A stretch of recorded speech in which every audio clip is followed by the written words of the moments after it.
দিন থেকে আমরা ব্রিগেডে সভা করার জন্য ময়দানে নেমেছি। শত্রুতা বাইরে থেকে না, মাথায় টুপিও তাদের আছে। কুরআনুল কারীম ২ নম্বর পারা ৭ম নম্বর সাফা, সূরার নাম সূরাতুল বাকারা। وَإِذَا سَأَلَكَ عِبَادِي عَنِّي فَإِنِّي قَرِيبٌ أُجِيبُ دَعْوَةَ الدَّاعِ إِذَا دَعَانِ। সাউন্ড কিন্তু কমে যাচ্ছে ভাই, আবার হয় এটাকে ঘোরান। মানে আমি যখন পেশাব দিচ্ছি একদম সাউন্ড পাচ্ছি না, জানি না আপনার কি করছেন। ওই যখন বলছে একবার করে হয়তো দিচ্ছেন, তারপর আবার কিন্তু সেই মুরগির কল্লা মতো ঝটকে যাচ্ছে। একটু দেখেন না।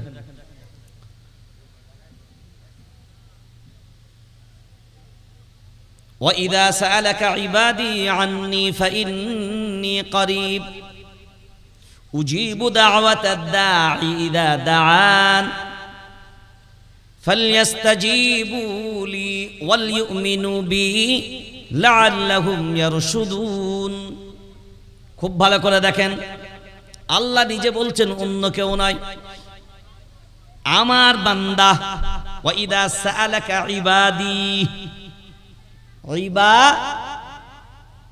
ইবাদি ইয়া মুতাকাল্লিম ইবাদি, আমার বান্দা। কার বান্দা? জোরে বলেন। আল্লাহর বান্দা। আল্লাহর বান্দা কারা? ইহুদি। কথা বলেন। ইহুদি, খ্রিস্টান, নাসারা। জোরে বলেন। কিন্তু ইবাদি, এইটা বুঝতে হবে। ইবাদিহি, তো আল্লাহর বান্দা হবে তারা, আল্লাহর ইবাদতে থাকবে। জোরসে বলো, যারা। وَإِذَا سَأَلَكَ عِبَادِي عَنِّي فَإِنِّي قَرِيبٌ। আমার বান্দারা যদি জিজ্ঞাসা করে আল্লাহ কোথায়, আমার বান্দাদের বলে দাও আমি আল্লাহ আমার বান্দার এতটা নিকটে থাকি, আমার থেকে আর কেউ নিকটে।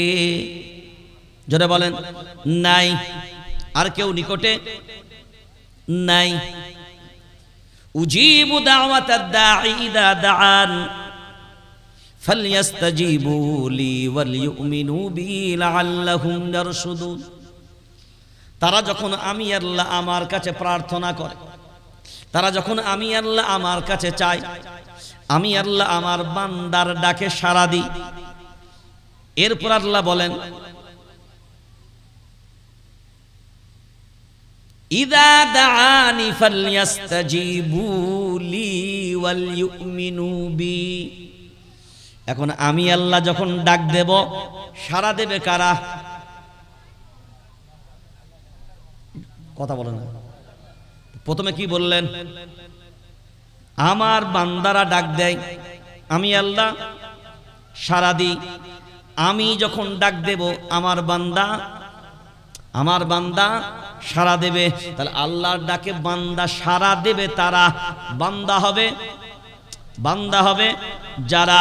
আর সাড়া দেবে না তারা বাঁদর হবে।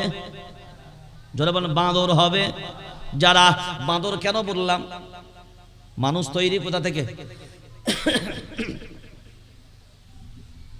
মানুষ তৈরি কোথা থেকে? জোরে বলেন না। মানুষ তৈরি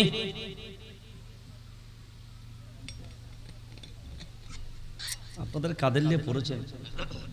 এরাম নিয়ে সংসার হয়? এক শ্রেণীর মানুষের ধারণা আছে না, মানুষ তৈরি বাঁদর থেকে। মানুষ তৈরি বাঁদর থেকে। ওই ধারণাটা কাদের? কোরআন বিশ্বাসী নয় যারা। কারা? কোরআন বিশ্বাসী নয় যারা, ধর্ম ইসলামকে বিশ্বাস করে না যারা, রবকে রব বলে মানে না যারা, দিনকে দিন বলে মানে না যারা, একমাত্র এগুলো বিশ্বাস করে তারা। তো আল্লাহ বলেন কে উজিবু দাওয়াতাদ দাঈ ইদা দাআন। যখন আল্লাহ বলছেন আমি তোমরা যখন ডাকো আমি আল্লাহ সাড়া দিই, তাহলে তোমাদের কেউ আমি আল্লাহ যখন ডাকবো তোমাদেরও সাড়া দেওয়া লাগবে। এই জায়গাটা একটু বোঝার জন্য বলছি, খুব ভালো করে লক্ষ্য করুন। এখন ধরুন আপনার এলাকায়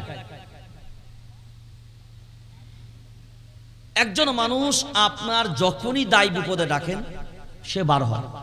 সে হ্যাঁ, প্রথমে মানুষের উদাহরণটা বোঝেন। এখন বলেন ও যে দায় বিপদে বের হয়, তাহলে কোনোদিন যদি আপনার দায় বিপদ পড়ে যে ব্যক্তি ডাকলেই আপনি বার হতেন, তাহলে সেই ব্যক্তিকে যদি আপনি ডাক দেন সে তার হাজার কাজ ফেলে রেখে তার মনে হবে না সব সময় আমার দায় বিপদে থাকে, আজকে আমার কাজ থাকুক, ওর বিপদ যখন হয়েছে আগে ঝাঁপিয়ে পড়ি। কথা বলেন, এটা কি বুঝছেন কি? আগে বলেন, শুধু জি বলবেন না। এটা বুঝতে পারছেন? অর্থাৎ ও আমার দায় বিপদে যখন সব সময় থাকে, তাহলে ওর দায় বিপদেও আমার পাশে থাকাটা উচিত। এটা মানবিক দিক দিয়েও আমরা সবাই মনে করি, ঠিক তো নাকি? আল্লাহটাকে এবার বুঝে। আল্লাহ বললেন তোমরা যখন ডাকো আমি আল্লাহ সাড়া দিই। এবার আল্লাহ বলছেন আমি যখন ডাকবো তোমরা সাড়া দেবে। এবার আবার মানুষে ফিরে আস। দায় বিপদে যেমনি ও পাশে দাঁড়ায়, ওর যখন প্রয়োজন যদি আপনাকে ডাকে সাড়া পাওয়া যায়, তা নিশ্চয়ই আগামীতে আপনার দায় বিপদে আবার ওকে পাশে পাওয়া যায়। আর যদি দেখে একবার ডাকলেন না ভাই আমার টাইম নাই, আবার একদিন দায় বিপদে ডাকলো না ভাই আমার টাইম নাই, এরকম 2-4 বার যদি হয়ে যায় আর ডাকতে যাবে বলে মনে হয়? জোরে বলেন। আর তারও যখন দায় পড়বে বিপদ হবে, সে যদি এবার আপনাকে ডাকতে যায় বলবে বাজার যেতে হবে ভাই আমার হাতে টাইম, জোরে বলেন টাইম নাই। আল্লাহ কুরআনুল কারীমের মধ্যে এবার জানিয়ে দিলেন, শুনে রেখে দাও, ইল্লা তানফিরু ইউআযিবুকুম আযাবান আলীমা ওয়া ইস্তাবদিল কওমান গায়রাকুম ওয়া লা তাদুররুহু শাইআ। এই বক্সটা ঘুরান ভাই, আমার স্টেজ সাউন্ড নেই, কথা বলতে অনেক কষ্ট হচ্ছে, একদম স্টেজ সাউন্ড নেই।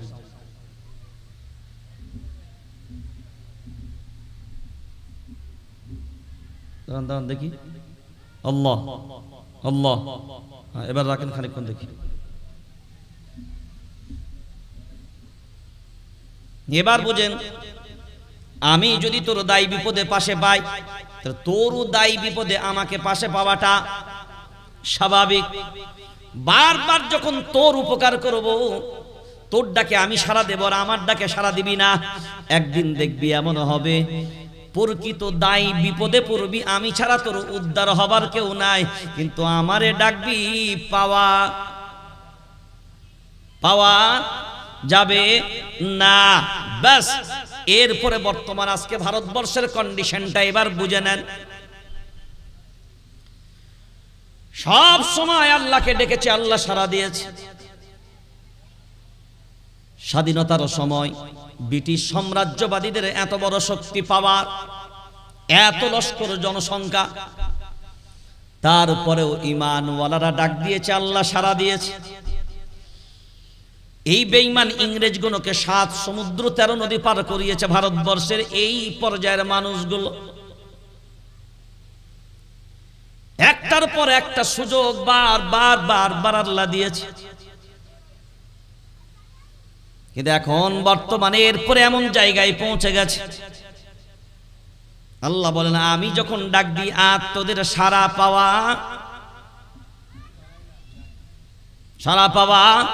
যায় না। একটা বর্তমান বাস্তবে সাধারণ উদাহরণ বোঝেন, এখানে যারা কম বেশি বসে আছেন সবাই জানেন 26শে এপ্রিল কলকাতার ব্রিগেড প্যারেড ময়দানে ভারতবর্ষের মধ্যে এখনো পর্যন্ত এই ওয়াক বিলের বিরুদ্ধে যত প্রোটেস্ট হয়েছে, সর্বপ্রথম কলকাতার মাটিতে ঐতিহাসিক সভা হতে যাচ্ছে।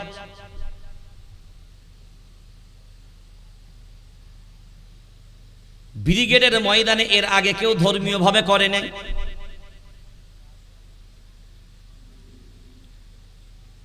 যেদিন থেকে আমরা ব্রিগেডে সভা করার জন্য ময়দানে নেমেছি,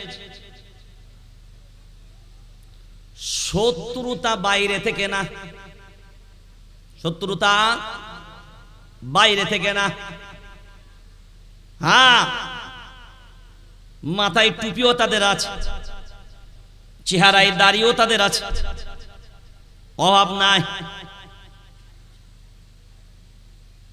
খুব যদি লক্ষ্য নিয়ে আমরা দেখি, খুব ভালো করে তদন্ত করে আমরা দেখলাম, প্রথমের যে আয়াতগুলো আপনারা সামনে পড়েছিলাম, ওয়াকুনু মা'আস সাদিকিন, ঈমানওয়ালারা কাদের পক্ষে থাকবে? জোরে বলেন।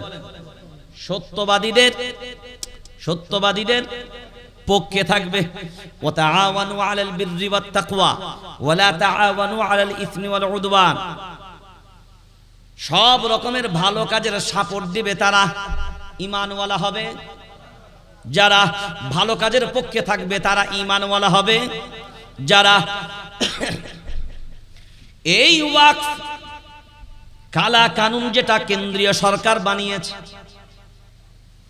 সবাই বিবেচনা করে ভাবনা চিন্তা করে বলেন, এইটা মুসলমানদের বিরুদ্ধে গেছে না? না, জোরে বলেন। এই আইন কার বিরুদ্ধে গেছে? সবাই বলেন।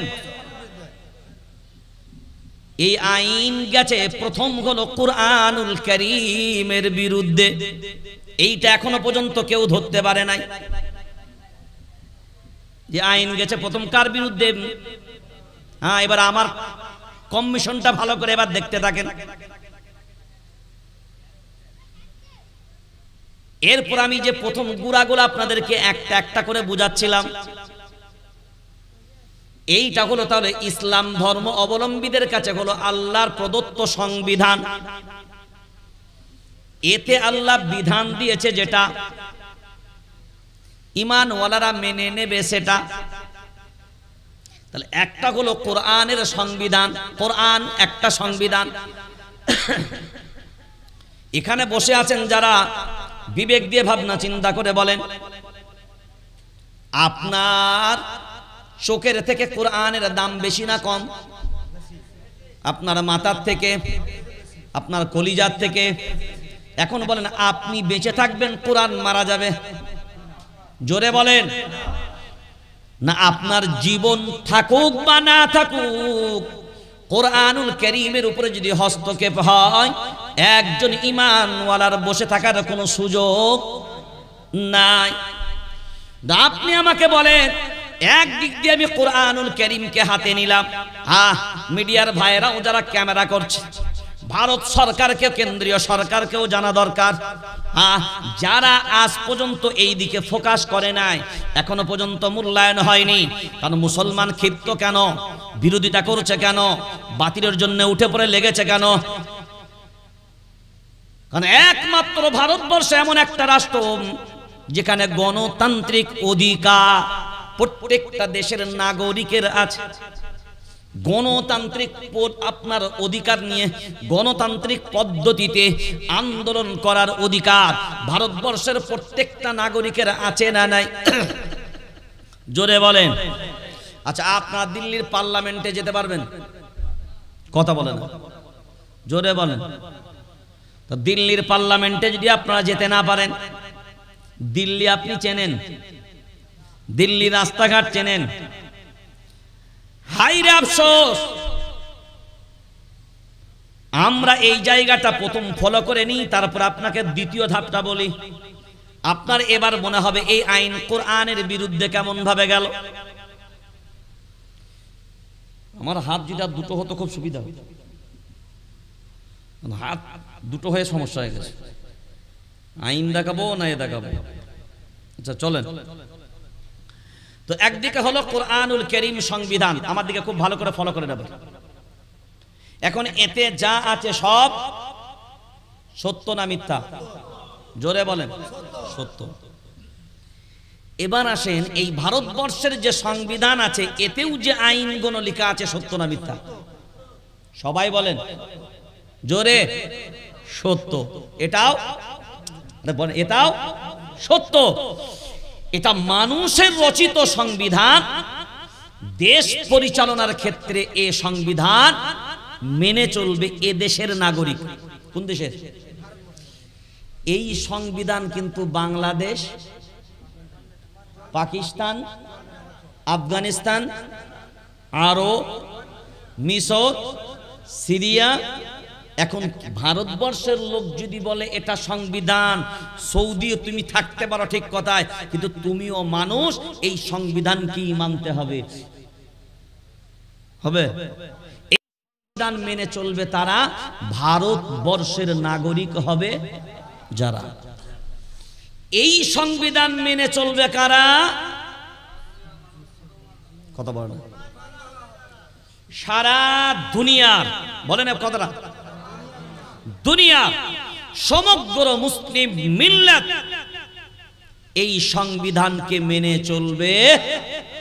তারা সৌদি মানতে বাধ্য, মিশর মানতে বাধ্য, সিরিয়া মানতে বাধ্য, বাংলাদেশ, নেপাল, পাকিস্তান, যে দেশ বলেন সবাই এই সংবিধানকে মানতে মানতে বাধ্য।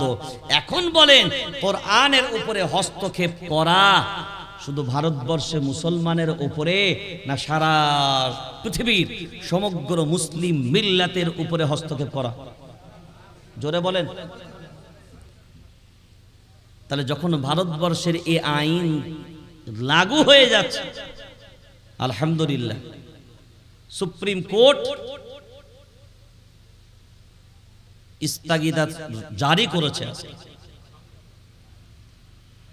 এই মুহূর্তে এ কানুন আজকে প্রথম শুনানি হয়েছে, কিন্তু আল্লাহর ইহসান, যে কটা পয়েন্টের উপরে ওনারা থামিয়েছেন, সুদূর ভবিষ্যৎ কি হবে জানি না, কিন্তু এখনো পর্যন্ত জাজমেন্টের দিক দিয়ে একটা ভালো দিক আশা করা যায়।